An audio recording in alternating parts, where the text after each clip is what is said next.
22% das denúncias recebidas pelo Disque 100 são referentes à violência sexual contra crianças e adolescentes. Em maio de 2012, a luta contra esse crime ganhou um reforço. Entrou em vigor a Lei número 12.650, conhecida como Lei Joana Maranhão. Mas o que traz essa nova lei? Para discutir o assunto, recebemos o advogado criminalista Kleber Lopes e Rogério Cunha, delegado adjunto da Delegacia de Proteção à Criança e Adolescente. Antes de iniciar a entrevista, vamos acompanhar uma reportagem. Uma violência que não poupa ninguém. Conhecida internacionalmente pelas conquistas na natação, Joana Maranhão resolveu falar. Em 2008, revelou que aos 9 anos de idade foi molestada sexualmente pelo então treinador. O que aconteceu com a atleta é a dura realidade de diversas crianças no Brasil que sofrem com abuso. De acordo com dados de 2010, levantados pelo Ministério da Justiça, pelo Sistema para a Infância e Adolescência e pelo Disque Denúncia, as meninas são as que mais sofrem com violências como exploração sexual, abuso e pornografia. Elas representam 75% das vítimas. A maior incidência dos casos ocorre nas regiões norte e nordeste do país. E para combater esse mal, em maio deste ano foi aprovada a Lei 12.650, que leva o nome da nadadora. A norma altera o Código Penal e modifica as regras relacionadas à prescrição de crimes cometidos contra crianças e adolescentes. Doutor Rogério, quais são os crimes previstos contra a dignidade sexual das crianças e adolescentes? Bem, a nossa delegacia, por ser uma delegacia especializada, ela trata dos crimes contra a criança e o adolescente. E os tipos penais mais reincidentes na nossa delegacia são maus tratos e principalmente violência sexual, o estupro de vulnerável. Certo. A lei fala de tópicos previstos nesse código ou em legislação especial. Seria o Estatuto da Criança e Adolescente?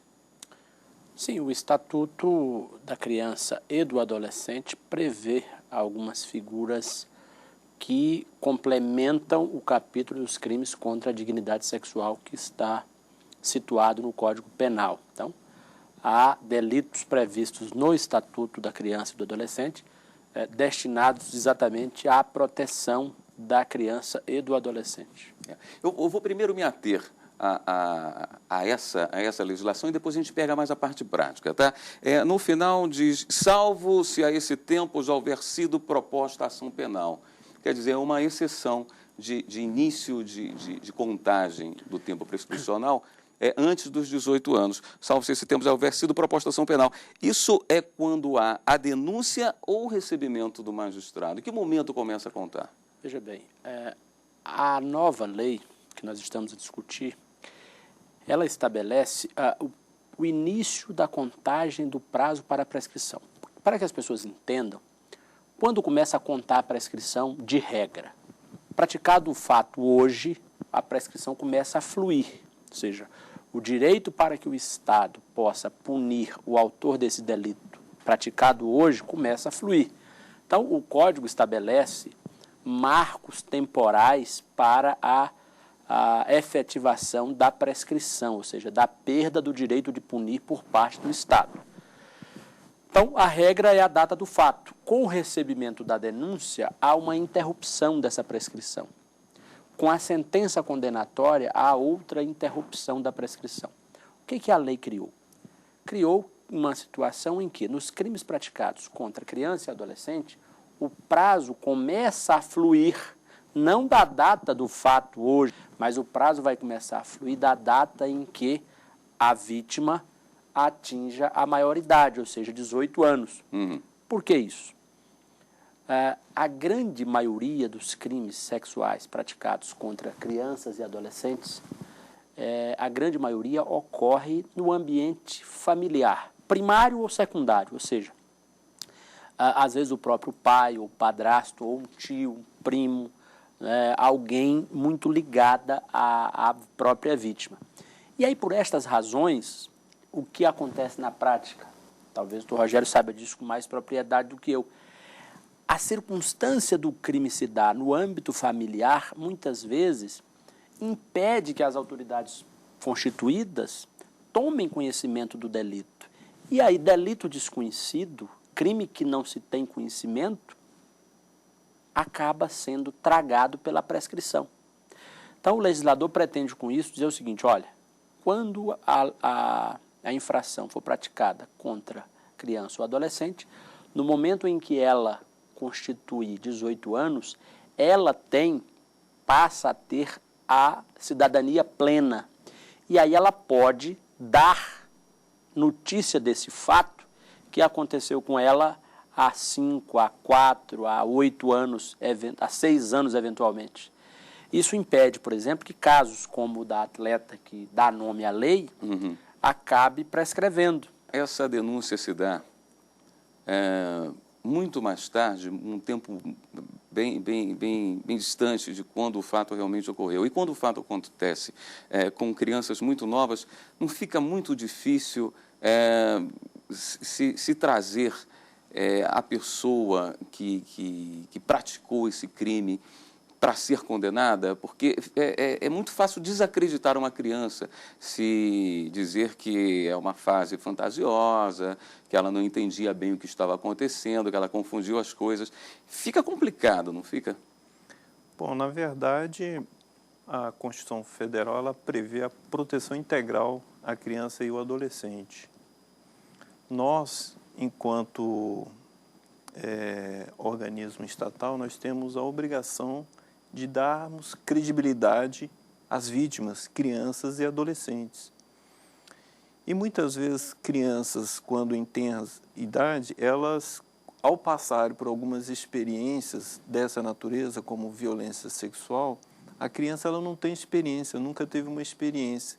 E ao relatar essas violências sofridas a um profissional devidamente preparado, que nós dispomos na nossa delegacia, que seria a seção de atendimento técnico, essa entrevista produzida e levada ao judiciário, ela traz credibilidade e muitas vezes ela, quando repetida no judiciário, porque também há necessidade da sua repetição no judiciário, com certeza acarretará a punição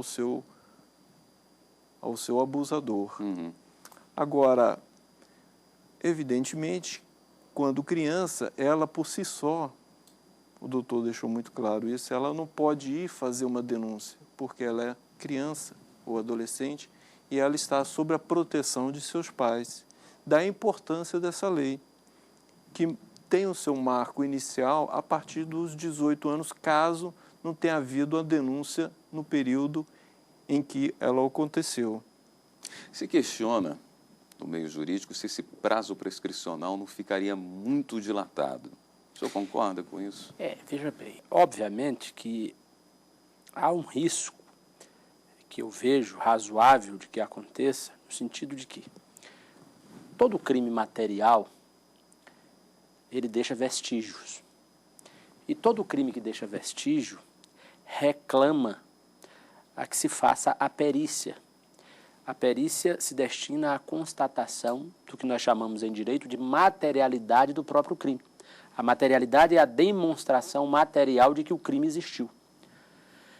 Então, veja, uma criança que sofra um abuso sexual de cunho material que deixe vestígio aos 13, aos 14 anos de idade, dificilmente você vai conseguir, com prova pericial, atestar essa materialidade tempos depois, né? A prova testemunhal, sobretudo em crimes dessa natureza, tem uma certa eloquência, vamos dizer, uma certa importância no nosso sistema jurídico. Óbvio que a prova testemunhal precisa se harmonizar com outros elementos de convicção. As crianças, de um modo geral, ao falarem sobre esse tema, agressão sexual, as crianças não conseguem reproduzir isso, não da maneira correta, eu diria, mas da maneira concreta. Às vezes há uma fantasia, às vezes há um equívoco na interpretação, e muito dessa prova, muito da qualidade dessa prova se perde ao longo do tempo. Uma criança que sofreu um abuso aos 14 anos, aos 18, se ela vier a ser ouvida, dificilmente ela vai conseguir dar detalhes, dar as informações precisas para que o judiciário possa, porque o judiciário só pode condenar alguém em situação de certeza plena, certeza jurídica, não convicção íntima. A certeza do juiz não é a certeza pessoal, é a chamada certeza racional do juiz. Ou seja, ele precisa decidir de acordo com o conjunto probatório. Então eu penso que, embora a lei tenha uma iniciativa louvável, eu não sei se teremos o resultado esperado com ela, porque as coisas perecem com o tempo, né? Então, eu não sei se teremos o resultado esperado, mas, do ponto de vista da iniciativa, é uma lei que merece o nosso reconhecimento, o nosso elogio. Ela é retroativa ou só para casos que acontecerem a partir da data da sua publicação? Bom, como ela é uma lei para o causador, o autor do delito, que prejudicial, evidentemente que ela não poderá retroagir. Mas também gostaria de lembrar aqui que a Constituição prevê que a legislação deverá punir mais severamente os autores de violência, exploração contra criança e o adolescente. E, nesse caso, o legislador está buscando uma nova porta para não deixar impune. Evidentemente que cabe ao Estado provar e produzir a prova. Seria melhor que o ato criminoso fosse de imediato levado ao conhecimento das autoridades constituídas, por meios até de denúncias anônimas, outros mecanismos que dispomos, para evitar que essa prova possa ter dificuldade na sua comprovação. Perfeito. Nós vamos para um rápido intervalo. No próximo bloco, voltamos a conversar sobre a Lei Joana Maranhão. Não saia daí.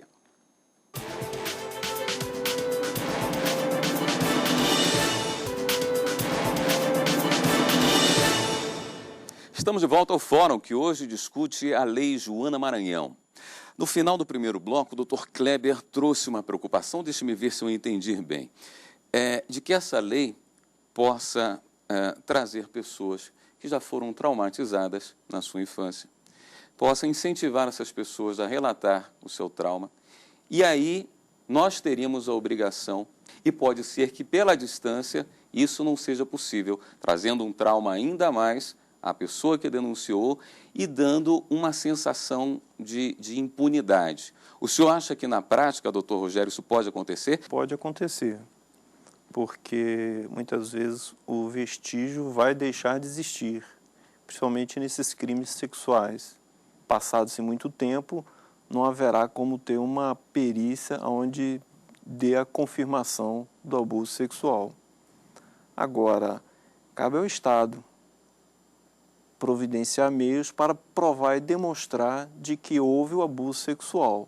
O Estado, nós, enquanto delegacia, enquanto organismo de proteção à criança e ao adolescente, evidentemente, envidaremos todos os esforços no sentido de responsabilizar o autor deste crime. O senhor considera um avanço?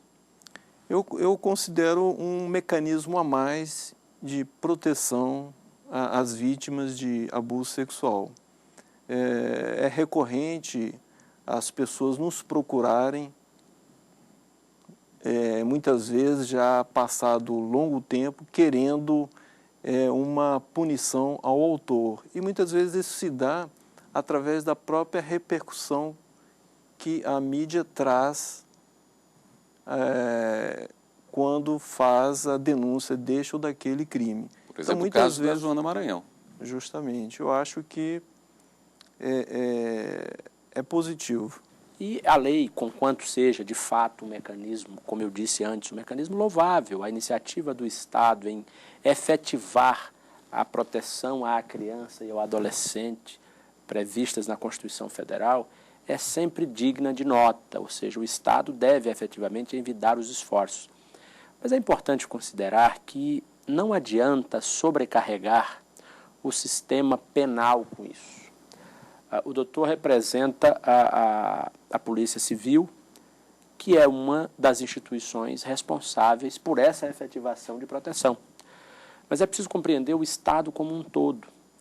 Essas mazelas sociais que resultam, em grande parte, nos casos de violência sexual no âmbito familiar, decorrem de uma distorção da própria instituição familiar, decorre de uma distorção dos valores, não é?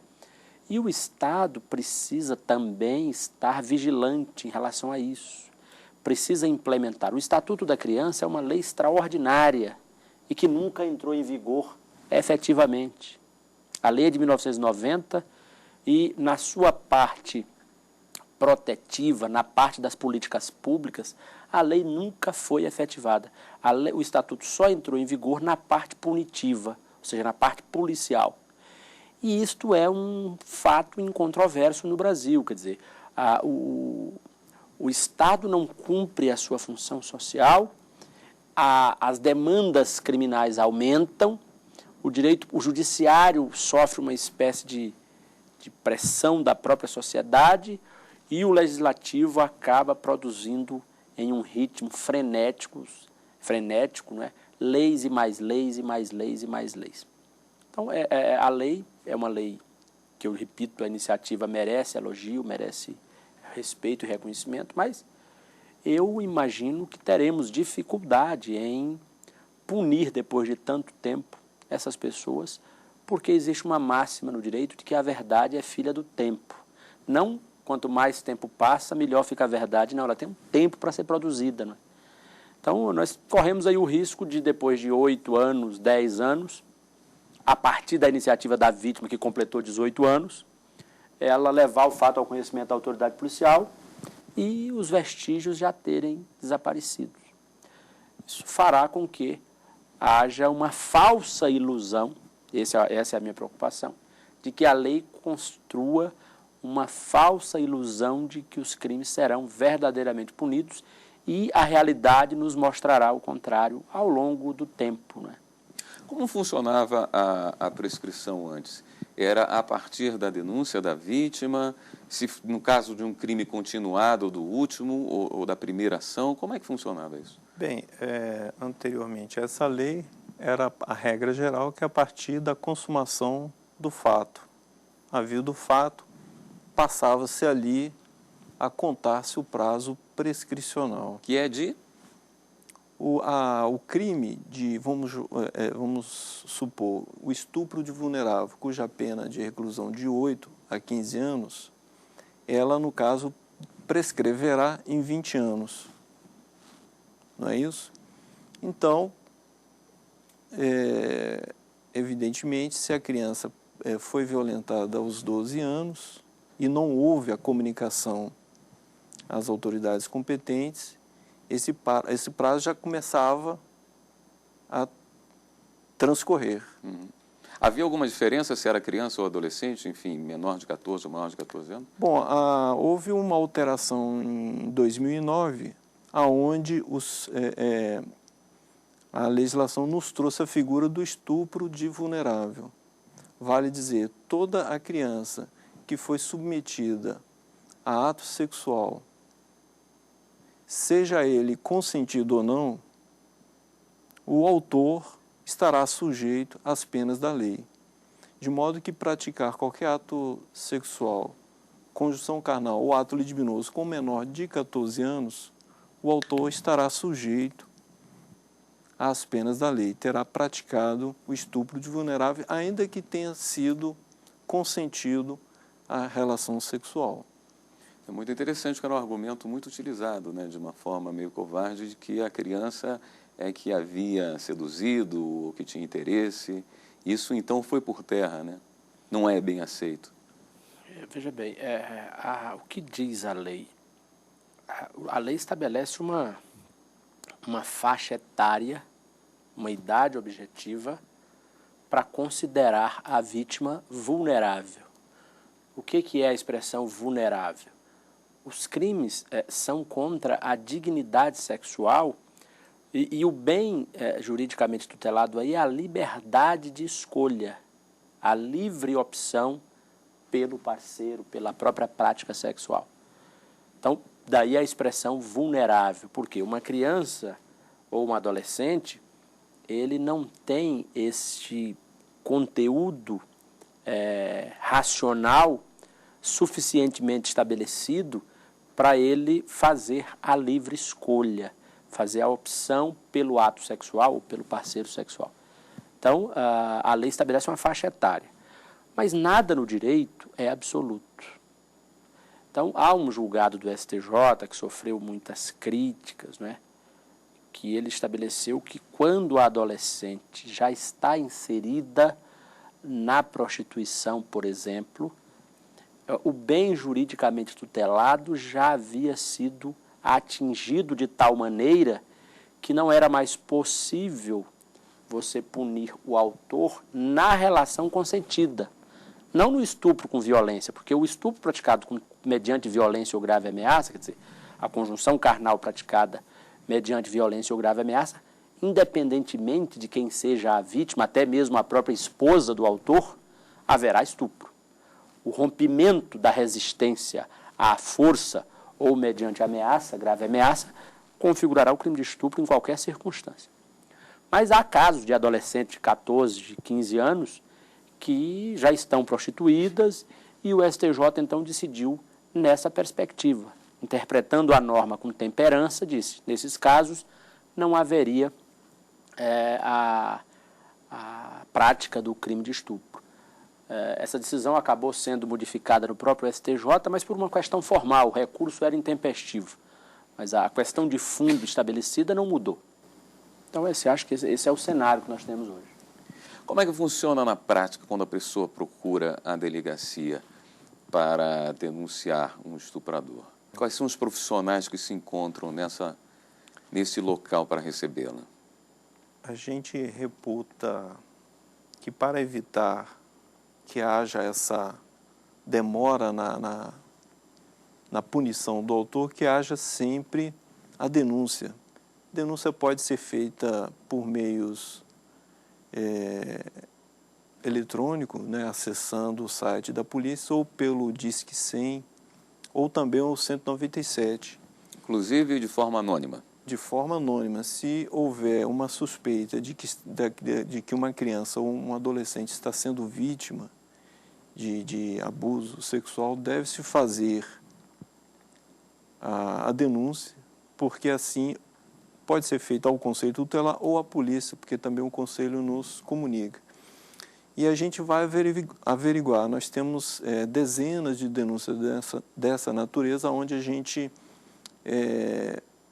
tem um efetivo policial para fazer a checagem, comparecer à residência, conversar com os pais, intimá-los a comparecer à delegacia, encaminhar as vítimas para o exame de corpo de delito, fazemos a entrevista com as crianças, que são realizadas por pessoas que têm um preparo para entrevistar crianças, e assim sabermos se é verdade ou não, de modo que, ainda que esses crimes sempre são, muito deles, intrafamiliar, ocorrem no seio da família, mas muitas vezes a criança ou o adolescente, elas dão sinal de que estão sendo vítimas. A mudança de comportamento, a retração, a vontade que ela deixa de ter, de brincar.